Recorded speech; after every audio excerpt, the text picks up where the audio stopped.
Looking up at the sky, searching for Allah Most High. He rejected the way of worshipping gods of clay. Prophet Ibrahim knew that Allah was near, and that the heart of a Muslim is sincere. Bismillahirrahmanirrahim. Assalamualaikum warahmatullahi wabarakatuh. Alhamdulillahirabbil alamin. Alhamdulillah hamdan katsiran kama amar. Asyhadu an la ilaha illallah wahdahu la syarika lah. Wa asyhadu anna Muhammadan abduhu wa rasuluh la nabiyya ba'da. Allahumma shalli ala Muhammad wa ali Muhammad kama shallaita ala Ibrahim wa ala Ibrahim fil alamin innaka Hamidum Majid.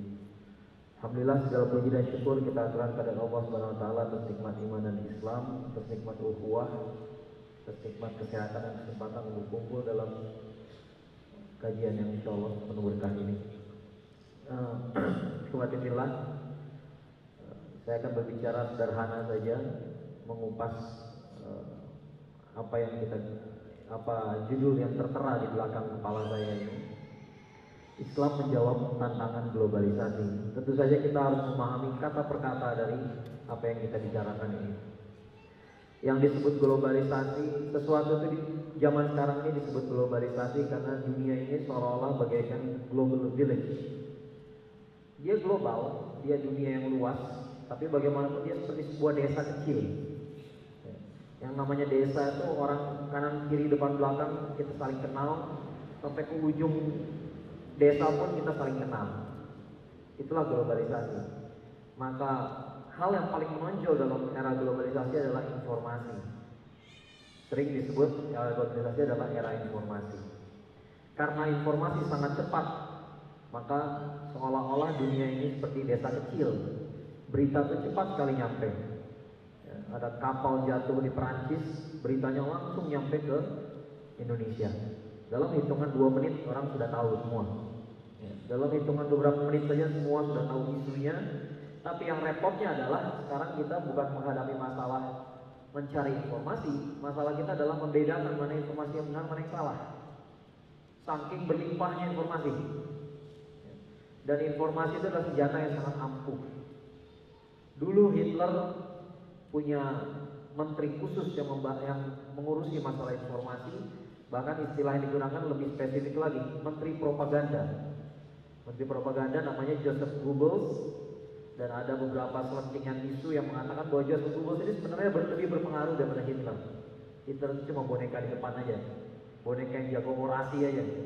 Di belakangnya sesungguhnya adalah Joseph Goebbels. Isu, saya nggak tahu benar atau salah. Ya. Yang jelas ada menteri propaganda namanya Joseph Goebbels, dan dia konon pernah mengeluarkan kata-kata. Ini konon ya, karena saking termasyhur sekali bahwa kata-kata itu dari dia, padahal tidak ada bukti nyatanya. Tapi anggaplah dari dia. Dia mengatakan, kalau dalam bahasa Inggrisnya, if you repeat a lie often enough, people will believe it. Kalau Anda ulangi kebohongan terus-menerus, lama-lama orang percaya juga.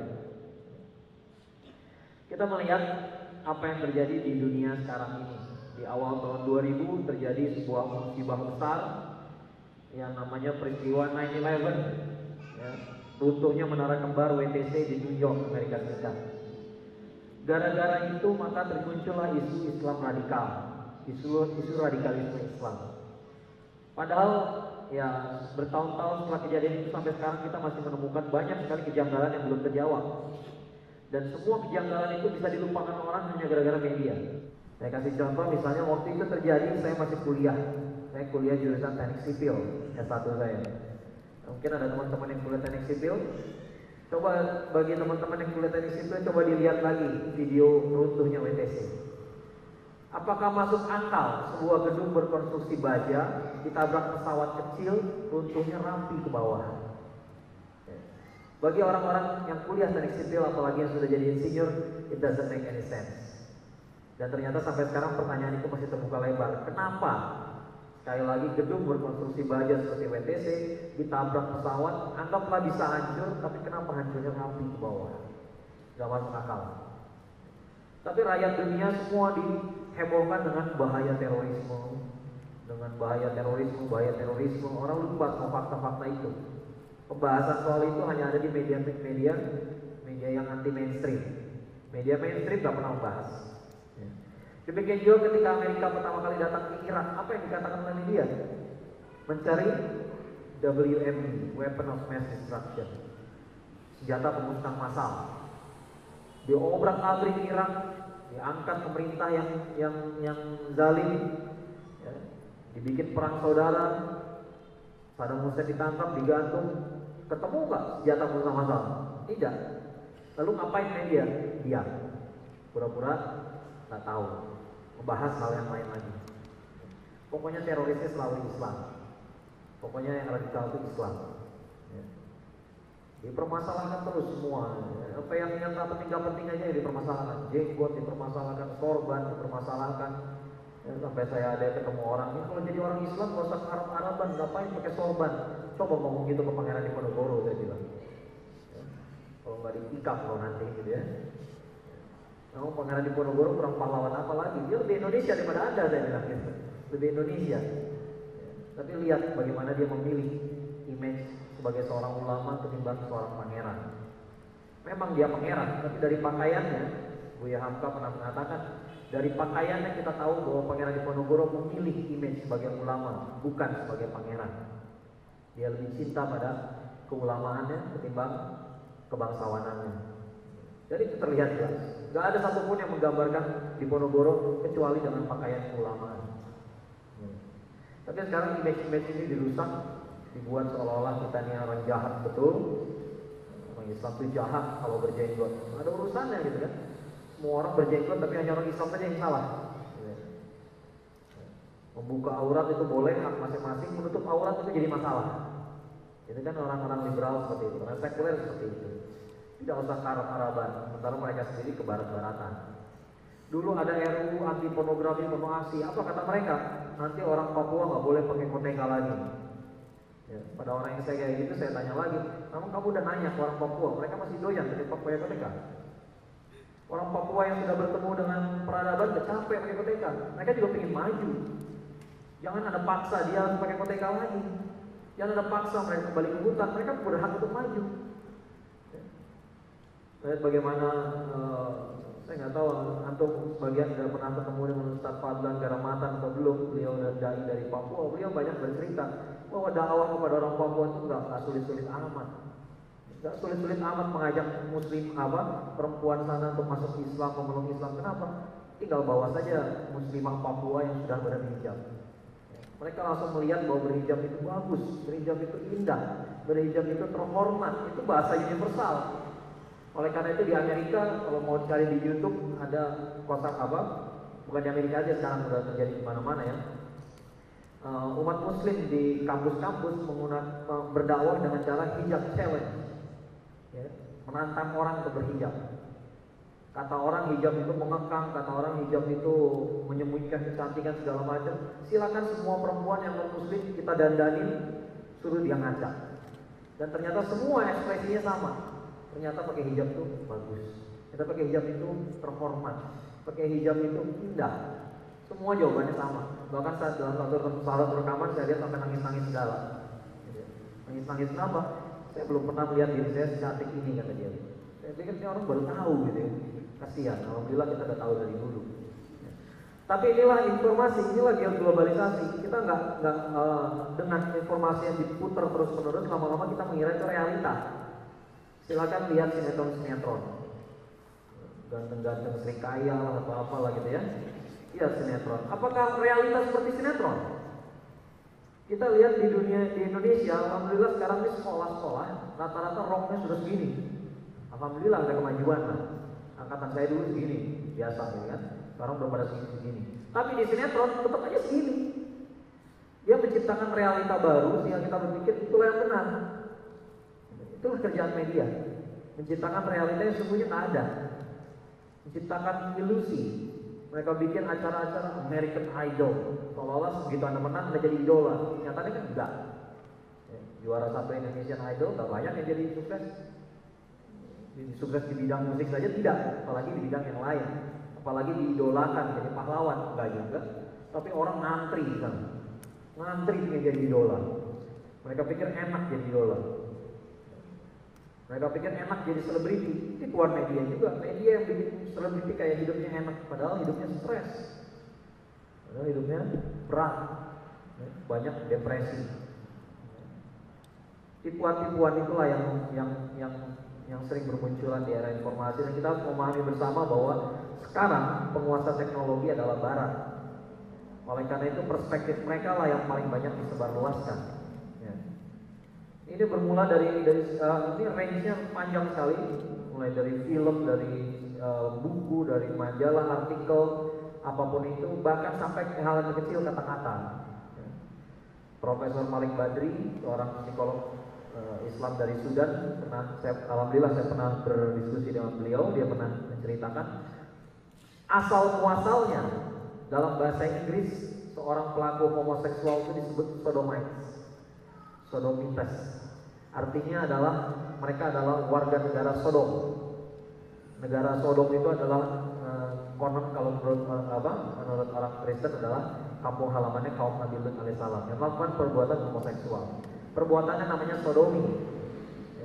Orangnya namanya sodomites. Kita dengar nama sodomites langsung jijik. Betul sekali, mereka juga begitu. Dengar kata sodomites udah jijik.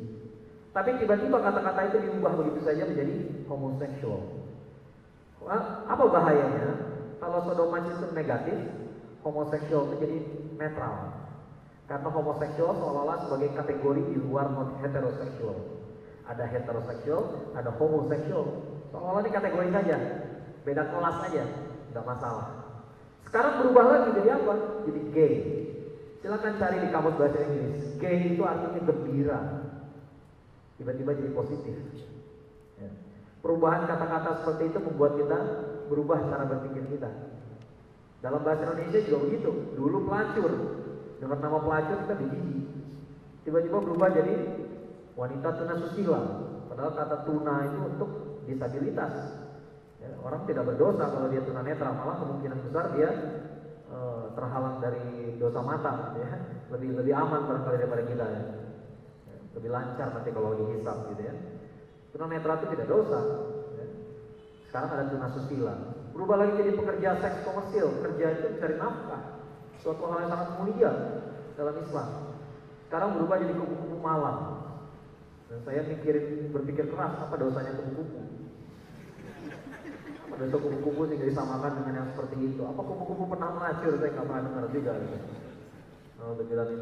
Sekarang dibikin film. Di Jakarta ada film judulnya Sanubari Jakarta. Satu film yang terdiri dari 10 film pendek. Alhamdulillah nggak laku, jadi belum nyampe sepekan udah dicabut dari bioskop, ya. Yang menarik adalah 10 film pendek ini isinya penyimpangan semua. Tentang waria kan, tentang pasangan homoseksual kan, tentang keluarga, ada pelacur lah segala macam. Sehingga saya mengatakan ini orang Jakarta nggak tersinggung sama kayak begini. Judulnya Sanubari Jakarta. Emang Jakarta kayak gini semua? Kalau kayak begini semua orang Jakarta tinggal nunggu azab aja udah selesai. Ya, sudah pasti turun azab sudah, gitu ya. Karena bahkan negara-negara sekuler pun nggak gitu-gitu amat, nggak semuanya, gitu ya. Tapi inilah globalisasi, informasi yang semua dicekokkan kepada kita ini belum tentu benar. Belum tentu benar dan banyak yang salah, banyak yang keliru sekali. Dan oleh karena itu kita semua selain harus menguasai informasi itu tadi juga, kita juga harus, maksudnya kalau medianya juga kita harus mampu bermain di sana. Kalau mereka sering menulis, ya kita juga harus pintar menulis. Kalau mereka bikin film, ya kita juga harus bikin film. Ya. Dan untuk bikin film juga harus profesional. Jangan asal-asalan. Ya, tidak bisa asal-asalan, dakwah itu nggak bisa asal-asalan. Kita harus menghadapi mereka dengan cara yang padan dengan usaha mereka. Gitu ya. Tapi selain itu juga kita harus punya pegangan yang kuat. Yang tidak punya pegangan itulah yang akan terombang-ambing. Tadi sudah banyak dikasih contoh bagaimana pemikiran orang liberal. Sesungguhnya orang-orang yang kalah dalam pemikiran ini adalah orang-orang yang diliputi oleh rendah diri. Dan ini adalah bagian dari berpikir lebih serem lagi daripada yang tadi. Kalau yang tadi itu mereka berusaha memberikan nilai-nilai mereka kepada kita, selama kita nggak merasa rendah diri, nilai-nilai itu akan mental sendiri. Selama kita yakin. Yang masalah adalah sekarang mereka berhasil membuat kita tidak pede, tidak yakin dengan diri sendiri. Kita bisa melihat gelagatnya di umat kita kok. Ketika ada orang nikah dengan bule, apa kata orang? Perbaikan keturunan. Kenapa? Karena dalam mimpi kita, bule itu kayak di film-film Hollywood, mulus, putih. Kenyataannya bintik-bintik keriput. Ya. Aslinya nggak seperti itu. Itu kan film-film kan gara-gara pakai make up yang sangat tebal plus Photoshop. Ya. Oh, aslinya nggak begitu. Saya pernah ketemu dengan orang bule. Ada beberapa di antara mereka pernah nginep di rumah saya. Suatu ketika kita lagi saya ajak makan di luar gitu. Laki-laki ya, tiba-tiba pegangin tangan saya. Gimana sih caranya kulit bisa bagus kayak kamu? Gimana kamu merawat kulit? Merawat kulit gitu. Saya mandi pakai sabun, selesai. Mereka ngiri betul gitu melihat kulit kita. Tapi kenapa kita dengan kerendahan dirian kita merasa perbaikan keturunan kalau kawin sama bule? Terbalik, mereka yang perbaiki keturunan. Gitu ya. Saya nggak mengatakan bule itu jelek semua, enggak. Toh kita nggak menilai dengan fisik sih. Ya. Tapi kalau kita bilang perbaikan keturunan gara-gara fisik, kayaknya harusnya sih mereka yang bilang begitu. Gitu ya. Ya, namanya bule, namanya manusia sama semua, mau berkulit hitam, berkulit putih, kulit kuning. Selama dia beriman bagus, selama tidak beriman ya tidak bagus. Gitu ya. Tapi kalau kita menjadikan ini sebagai ukuran, keliru banget. Begitu ada Korea, tiba-tiba semua orang kayak Korea. Yang nggak sipit kalau perlu. Asal sipit bisa bikin boy band, bisa bikin girl band. Nyanyi enggak, itu urusan belakangan. Nyanyi bagus apa enggak, joget bisa bagus apa enggak, itu nomor 16. Yang penting rambut dimiring-miringin semua. Digalau-galauin tampaknya gitu ya. Galau aja bangga, heran ya. Ini juga bagian dari kasus yang mengerikan sekali. Ya. Seperti tadi sudah diceritakan, di Singapura, di Cina, di mana-mana orang bersiap untuk datang ke Indonesia. Ya. Sementara pemuda kita bersiap ngapain? Ya. Bersiap bergalau-galau ria. Ya. Sementara pemuda kita dimatikan inisiatifnya, dimatikan pergerakannya, sehingga kita nih hebatnya ngapain? Curhat di Facebook, curhat di Twitter. Lihat karakter orang Indonesia. Kalau punya teman Facebook sebanyak-banyaknya, kalau perlu sampai full. Saya nggak bingung lihat anak SMA pertemanannya full, 5.000 temennya. Ini orang apa public figure gitu ya. Canggih banget nih orang, tadi kenal juga. Dan isi wall Facebooknya curhat ya gitu. Jadi dia perbanyak teman supaya banyak yang bisa dengerin dia curhat. Sedih gitu melihatnya. Sedih. Kita nih hidup untuk urusan yang nggak penting jadinya. Urusan sehari-hari para pemuda apa? Tadi malam saya baru ngobrol di MHFF, saya bahas tentang masalah kepemudaan. Ya, pemuda itu dinilai dari 3 hamasatus syabab ya, semangatnya para pemuda. Biasanya dibagi menjadi 3. Yang pertama adalah inisiatif, kedua bergerak. Pemuda itu mampu bergerak, dan yang ketiga kemampuan konsep dan teoretikal, cerdas. Sekarang 3-tiganya dimatikan. Inisiatif kita dimatikan. Anda nggak punya uang, Anda pagi-pagi nggak ada kerjaan, nggak sekolah, nggak kuliah, ngapain? Nonton TV, begitu kita nyalain TV, ada aja anak muda yang kerjanya cuma nyuci dan ngejemur. Tahu nyuci ngejemur? Yang ada yang nyanyi terus nyuci, jemur, joget-joget begitu aja gitu ya. Gerakan-gerakan nyuci dan ngejemur gitu. Sementara bandnya nyanyinya tuh dari jam 6 pagi sampai jam 10 pagi, ini orang ngapain gitu? Ya. Anak muda jam 6 pagi, jam 10 pagi nggak ada kerjaan, selain cuma nyanyi-nyanyi doang. Ngakak, ketawa-ketawa, gitu. Dan ternyata setelah saya ngobrol dengan psikolog, tepat, orang yang tertawa terlalu terbahak-bahak, terlalu berlebihan, itu justru tandanya depresi, bukan tanda bahagia. Orang bahagia itu ketawa gitu. Kalau orang berdoa gitu ya, itu depresi. Ngerasa nggak kalau lagi stres berat, tiba-tiba yang lucu, tiba-tiba ketawa kita lebay banget gitu ya, itu tandanya stres. Ya, itu benar. Gitu ya. Jadi kalau kita lihat di video sekarang isinya remaja stres, pemuda stres, SMA stres, SMP stres, SD aja udah bisa stres sekarang. Pinter banget ya. Yang kita tiru yang salah-salah. Ya. Ini bagian dari akibat dari globalisasi. Ketika kita melihat Barat dengan terlalu takjub, kita nggak bisa memilah lagi mana yang baik, mana yang benar, mana yang baik, mana yang salah. Akibatnya yang kita tiru malah yang salah-salah. Yang kita tiru di orang Barat apa? Dugemnya, maboknya, zinanya. Boya yang ditiru tuh bisa ngantrinya gitu. Ya. Kita lihat sekarang orang-orang Islam ini diceritakan dengan kisah-kisah yang luar biasa bagaimana para sahabat bisa melakukan itar, bisa mendahulukan saudaranya dalam keadaan sakaratul maut. Giliran lebaran aja nggak ada tuh itar-itarnya. Rebutan naik kereta nggak ada itar, tabrak. Yang kita gagal niru yang baik-baik gitu. Saya nggak bilang bahwa apa yang berasal dari luar pasti jelek, enggak. Cuman kalau kita benar-benar cerdas, kita bisa ambil yang baik, kita bisa buang yang buruk. Gara-gara globalisasi, gara-gara kita dicekokin, akhirnya kita ambil adalah yang hancur-hancurnya, yang jelek-jeleknya. Tahun 2006 ada dokumen dari pemerintah namanya dari Departemen Kesehatan. Dulu departemen ya, belum jadi kementerian namanya kan. Departemen Kesehatan, bagaimana cara mencegah HIV dan AIDS. Tadi sudah dibicarakan sedikit. Yang saya lihat adalah rumusnya adalah ABC. ABC. A, abstinent, artinya tidak berhubungan seks sama sekali. B, be faithful, setia pada pasangan. C, use condom. Masalahnya antara B dan C, antara setia pada pasangan dan menggunakan kondom, ada operator logika namanya OR. Setia pada pasangan atau menggunakan kondom. Orang yang nulis ini ngerti apa enggak?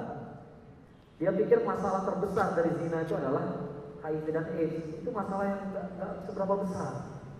Saya nggak bilang nggak besar, tapi dibanding masalah lainnya itu lebih besar lagi. Seolah-olah kalau tidak kena HIV dan AIDS, lalu tidak apa-apa, tidak setia pada pasangan. Saya sering bertanya kepada teman-teman, apa bahaya dari zina? Jawaban mereka adalah penyakit, HIV dan AIDS. Terus kalau nggak kena penyakit nggak apa-apa. Itu tandanya kita sudah salah berpikir. Zina itu merusak peradaban, baik Anda kena penyakit atau tidak. Dan yang lebih mengerikan dari zina adalah merusak jiwa. Merusak jiwa. Makanya orang kalau sudah menikah, kalau sudah melakukan namanya nizam ghalizah, ikatan perjanjian yang sangat kuat itu, kalau dia berzina, hukumannya cuma mati. Matinya dirajam pula. Ngeri. Kenapa? Emangnya bisa maafin? Emang bisa terobati penyakit dalam hatinya, dalam hati pasangannya? Ya, kalau pasangannya berzina, nggak bisa. Dan kalau sudah ada perzinahan yang rusak siapa dulu? Keluarga. Kalau sampai keluarga bercerai, siapa yang rusak duluan? Anaknya. Dan sudah terjadi di Amerika, di Eropa, di Barat. Kalaupun mereka berhasil menekan jumlah penderita AIDS, tapi lihat kerusakan jiwanya gimana. Selesai nggak masalah dengan kondom? Nggak selesai. HIV dan AIDS itu masalah kecil. Masalah kecil dibanding itu, dibanding rusaknya peradaban, dibanding rusaknya jiwa manusia. Jauh lebih kecil. Walaupun memang besar juga. Ya, penyakit-penyakit itu memang masalah besar, tapi kalau dilihat dibanding dengan kerusakan jiwa, lebih kecil lagi. Itu bagian dari gosul fikih. Bagaimana kita dialihkan dari masalah sesungguhnya. Seolah masalahnya adalah HIV dan AIDS. Bukan itu. Bukan itu. Masih banyak yang lebih bahaya lagi, masih banyak yang lebih mengerikan lagi. Rusak semua peradaban gara-gara zina. Gara-gara orang sudah tidak menghargai dirinya sendiri, tidak menghargai pasangannya sendiri, tidak menghargai tubuhnya sendiri. Itu mengerikan sekali. Ini bagian dari globalisasi. Oleh karena itu yang namanya globalisasi ini semua informasi ada, semua pendapat tuh ada. Sekarang kalau dulu yang berpendapat hanya para ahlinya, sekarang semuanya bisa komentari. Dan ini karakter Indonesia banget, gitu ya. Semua tiba-tiba jadi ahlinya. Semua bisa berkomentar, semua bisa broadcast. Kadang-kadang di broadcast nggak masuk akal.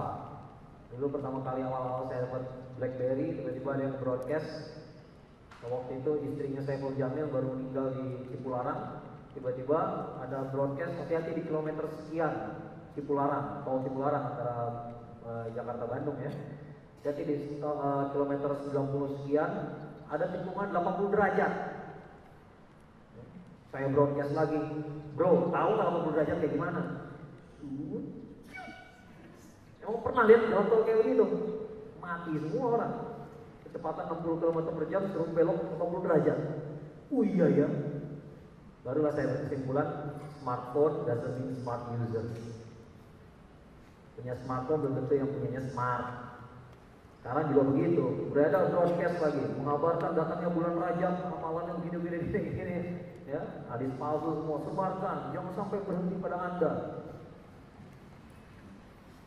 Capek, bener apa enggak gitu, nggak ada lagi penelitian sanad, nggak ada lagi penelitian matannya gitu ya, dan tradisi ilmuwan kita sudah hilang. Semua kita broadcast, semua dikira benar, gitu ya, semuanya dikira benar, semuanya bisa bicara, semuanya bisa ngoceh. Ini efek dari globalisasi dan harus dipahami bersama. Ketika semua orang bisa bicara, pendekatannya agak saya ubah dikit. Sekarang ini kita punya dunia baru namanya dunia maya, dan di dunia maya semua orang bisa bicara. Oleh karena itu kadang-kadang kepribadian orang di dunia nyata dan dunia maya sangat berlainan, 180 derajat. Kadang-kadang di dunia maya gayanya luar biasa, galaknya bukan main, ngomongnya wah, begitu nyatanya aslinya orangnya pendiam, gitu ya. Banyak terjadi kayak begitu. Nah, akhirnya mereka, kalau saya bilang, itu tertipu dengan dirinya sendiri. Dia menipu diri sendiri, seolah-olah itu dia, padahal dia begitu di dunia maya karena nggak sanggup begitu di dunia nyata. Jangan sampai kita jadi seperti itu. Jangan sampai kita jadi orang yang menipu diri kita sendiri. Bagaimana orang-orang liberal tadi, mereka juga menipu diri sendiri. Mereka mengatakan pakai logika. Ada seorang profesor, ada seorang doktor menulis buku. Saya sebut aja namanya, Dr. Abdul Munir Mulhan. Beliau menulis buku yang sangat tidak islami, saking tidak islaminya penerbitnya saja Kanisius. Saya menemukan buku dari penerbit Kanisius di Depok. Judulnya Satu Tuhan Seribu Tafsir. Inti dari bukunya, bayangkan seorang doktor menulis buku yang premis utamanya adalah Anda bicara Tuhan, saya bicara Tuhan, mereka bicara Tuhan, agama lain semua bicara Tuhan, jangan-jangan Tuhan kita sama. Masa premisnya cuma begitu doang? Ya, kayak begitu gampang dibalikan. Dibalikin aja begini, saya ngomong istri, dia ngomong istri, semua ngomong istri, jangan-jangan istri kita sama. Gagal kan logikanya? Buat apa susah jadi dokter cuma begini doang? Tapi yang kayak begitu bisa bikin buku, bisa tersebar kemana-mana. Bayangin orang awam melihat namanya dokter, pinter, cerdas. Enggak, ya, nggak berlaku. Ya, nggak berlaku buat saya. Gitu. Nggak berlaku buat saya bahwa dokter itu pinter. Harus terbukti dari kata-katanya, dari teori-teorinya. Gitu. Maka kalau kayak begitu justru kita harus bertanya siapa yang ngasih dia gelar dokter sebenarnya. Ngerti atau enggak yang ngasih gelar dokter gitu kan. Ada dosen, kalau nggak salah di UIN Surabaya, yang berapa tahun yang lalu menulis lafaz Allah, dia cari kertas, dikasih perlihatkan ke mahasiswa, lalu dia injak di depan kelas. Tulisan Allah. Dia bilang yang suci itu Allah, bukan namanya. Ini kan blunder, ini hanya cari kertas kata dia. Ini kan blunder sekali. Ya memang hanya cari kertas, memang hanya segores spidol saja. Sama seperti kertas foto, itu cuma kertas foto saja. Tapi kalau fotonya orang tua kita diinjak orang, marah kita. Sekarang dia tidak marah ketika lafaz Allah diinjak. Apa yang ingin dia buktikan? Nggak ada. Tahun lalu di kampus yang sama, heboh juga, Fakultas Usuluddin dan Filsafat menerima mahasiswa baru, judulnya Tuhan Membusuk. Apa peningkat lompatan intelektual yang dia dapat dari situ gitu? Apa dia tambah cerdas dengan kata-kata kayak begitu? Apa dia tambah beriman dengan kata-kata kayak begitu? Tambah soleh apa enggak? Enggak juga. Blunder aja deh. 10 tahun yang lalu di kampus lain ada yang videonya sudah bisa dicari semua di YouTube. Saya cuma mengucapkan sekali saja ya, cuma untuk ngasih tahu doang. Tidak mau saya ucapkan 2 kali. Ada mahasiswa yang dengan gagahnya berkata lantang di depan mahasiswa baru, mari kita zikir bersama, anjingku akbar. Setelah 10 tahun, 11 tahun berlalu, kira-kira orang jadi apa sekarang? Ada yang nanya ke saya, apa karena terlalu pintar dia jadi begini? Saya bilang kalau dia pintar, sekarang udah jadi orang. Kan udah jadi orang hebat, jadi cendekiawan, profesor, doktor, udah 11 tahun bro. 11 tahun itu udah beres ketiga, mau kemana-mana. Ya lo jadi apa? Nggak tahu. Nggak tahu jadi apa. Jaga warung kali saya bilang. Ya. Jadi logika kita dirusak. Seolah-olah kita nggak bisa bedakan mana yang nyeleneh, mana yang cerdas beneran. Dan orang Indonesia sangat disayangkan, sangat suka dengan yang nyeleneh. Saya ngasih contoh, kalau antum semua rajin sholat, paling banter derajatnya cuma soleh atau alim. Oh dia orang soleh, oh dia orang alim. Kalau nggak pernah sholat, hati-hati, ntar disangka wali. Karena buat orang Indonesia kadang banyak yang menyangka kalau nggak sholat berarti makomnya sudah lebih tinggi. Karena makomnya tinggi maka dia sudah makomnya hakikat dan syariat lagi. Padahal kita semua tahu kalau makom beneran tinggi, justru dia nggak bisa ninggalin syariat. Terbalik. Tapi ya itulah yang kita lihat sekarang, karena kita ini lagi dalam posisi di bawah, itu masalahnya. Kita dalam posisi di bawah, kita melihat ke atas, yang kita lihat ini punya kelebihan dan kekurangan. Orang barat itu punya kelebihan dan kekurangan. Tapi karena kita ini posisinya di bawah, yang kita ambil yang enak-enaknya, yang enak dengan hawa nafsu ya, dengan ukuran nafsu gitu ya. Yang salah-salahnya, yang happy-happynya. Nah, terakhir yang ingin saya jelaskan adalah bahwa memang judulnya tepat sekali gitu ya. Tantangan globalisasi ini memang harus kita jawab. Kita memang harus menjawab. Dan sesungguhnya Islam ini sangat mampu untuk menjawab. Yang masalah dari kita adalah kita menggunakan kacamata umur kita sendiri. Kalau antum nanya dengan umur antum sendiri, umur saya baru 30 sekian. Dari saya lahir sampai sekarang sudah dewasa, sudah punya anak, ternyata Islam masih terpuruk. Ya iya, dalam umur Anda. Tapi kalau bicara umur peradaban itu bicaranya 100 tahun, 200 tahun, 500 tahun. Sebenarnya di dunia ini hanya Islam saja peradaban yang pernah sangat berjaya. Definisi sangat berjaya itu bukan hanya luas wilayahnya, ya, bukan hanya luas wilayah, tapi mampu meluaskan wilayah tanpa menzalimi yang lain. Kita mampu mengayomi segala umat beragama yang hidup di wilayah kita, dan kita bisa menjaga keseimbangan. Ini yang tak pernah terjadi di Barat. Tidak ada keseimbangan. Mereka teknologi canggih, sains canggih, jiwanya gila, jiwanya sakit. Tapi pernah dalam peradaban Islam ini kita pernah menyatukan antara sains dengan agama, tidak pernah ada masalah. Karena memang hanya Islam. Kalau saya menjelaskan ayat 190 dan 191 dari surat Ali Imran, inna fi khalqis samawati wal ardi wa ikhtilafil laili wan nahari la ayatin lil albab. Kemudian di ayat berikutnya dijelaskan siapa ulil albab, ya, alladzina yadhkuruna Allaha qiyaman wa qu'udan wa 'ala junubihim wa yatafakkaruna fi khalqis samawati wal ardi. Jadi kalau Anda ingin jadi muslim baca syahadat selesai, sah keislamannya. Tapi kalau mau jadi ulil albab, maka sains itu nggak bisa dipisahkan. Wa yatafakkaruna fi khalqis samawati wal ardi nggak bisa lepas. Oleh karena itu ada masa-masanya ketika Islam berjaya, pada masa itu tidak ada ulama kalau bukan dia saintis. Saintis pun adalah ulama juga. Mereka mampu mumpuni dalam bidang apa? Bidang keagamaan. Mereka juga jago dalam sains karena alam semesta ini memang alat untuk mengenal Allah. Kalau kita nggak melihat alam semesta, kita nggak paham kebesaran Allah. Dan Islam sangat pernah berjaya dalam hal itu. Sedikit gambaran yang saya berikan, tokoh yang saya kasih contoh biasanya adalah Maryam al-Izziah. Kenapa saya ambil contoh Maryam? Karena dia adalah muslimah. Ya, kita bayangkan, Maryam al-Izziah ini bisa membuat alat yang namanya astrolab. Astrolab itu adalah alat untuk mengukur posisi bintang. Jadi kita ukur posisi bintang, kemudian kita jalan, misalnya ke arah utara selama 1 hari atau malam. Besoknya kita ukur lagi posisi bintang. Kita tahu kita ada jalan berapa jauh. Dengan perhitungan trigonometri yang sangat rumit, bisa digunakan sebagai GPS. Dan itu sudah dilakukan oleh Maryam al-Izziah. Dia seorang muslimah dan dia wafat di usia 21 tahun. 21 tahun dia wafat, artinya sebelum usia 21 tahun dia sudah menguasai pencapaian sains yang luar biasa. Dan itu terjadi di peradaban Islam. Tidak ada cerita sedih seperti Kartini yang sekolah aja susah, gara-gara dihalang-halangi oleh feodalisme di sekitar dia, oleh lingkungan yang feodal. Ketika lingkungan ini Islami, ketika masyarakat kita Islami, nggak ada masalah pendidikan buat siapapun. Bahkan seorang muslimah pun bisa berkarya seperti itu. Dan itu tidak pernah bentrok agama kita dengan sains, nggak pernah ada cerita seperti itu. Nah, kita harus kembalikan itu semua. Jangan-jangan masalahnya di antara kita sendiri. Jangan-jangan masalah di dalam diri kita sendiri.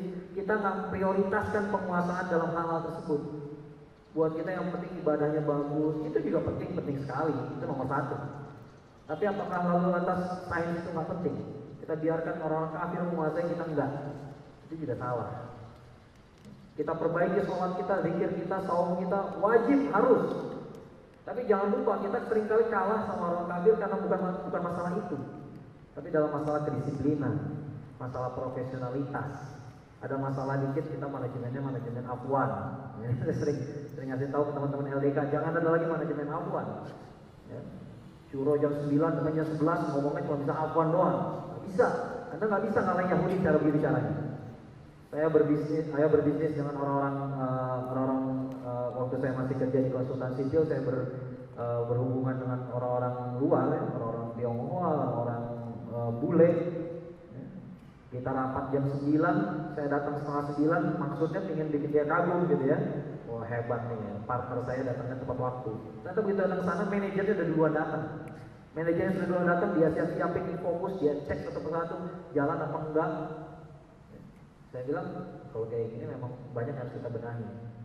Ingat bahwa kalau syarat kemenangan hanya iman saja, kalau syarat kemenangan itu hanya iman, hanya amal soleh dalam arti ibadah yang terbatas gitu ya, maka para sahabat di perang Uhud lebih pantas menang daripada kita. Tapi lihat di perang Uhud betapa kita menemui kesulitan karena masalah teknis. Para sahabat meninggalkan pos mana itu bukan karena mereka cinta dunia, bukan. Bukan karena mereka tidak taat sama Rasulullah, enggak. Tapi karena mereka salah mengira, dia kira perang sudah selesai. Padahal Rasulullah komandonya sangat strict, jangan tinggalkan apapun yang terjadi. Jangan tinggalkan pos apapun yang terjadi. Karena salah kaprah sedikit saja, bukan karena cinta dunia, bukan karena tidak taat, saya yakin enggak begitu. Para sahabat Rasulullah lebih soleh daripada kita. Tapi karena masalah-masalah seperti itu kita kalah.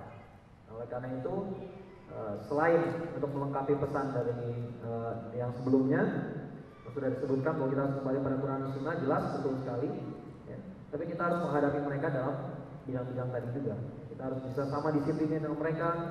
Mereka nunggu angkot, baca buku, kita juga harus bertanya hari ini, bulan ini sudah seberapa buku yang kita khatamkan. Jangan-jangan belum ada, atau ada tapi komik. Itu nggak ngitung juga ya. Jangan-jangan kita kalah selama ini dari Amerika ya karena usaha kita nggak lebih keras dari mereka ya. Jangan beranggapan mentang-mentang kita orang beriman kita pasti menang dari orang kafir, nggak begitu ya. Allah sudah berikan pesan yang jelas sekali, ayat yang kita insya Allah sudah hafal bagian tengahnya minimal, innallaha la yughayyiru ma biqaumin hatta yughayyiru ma bi anfusihim.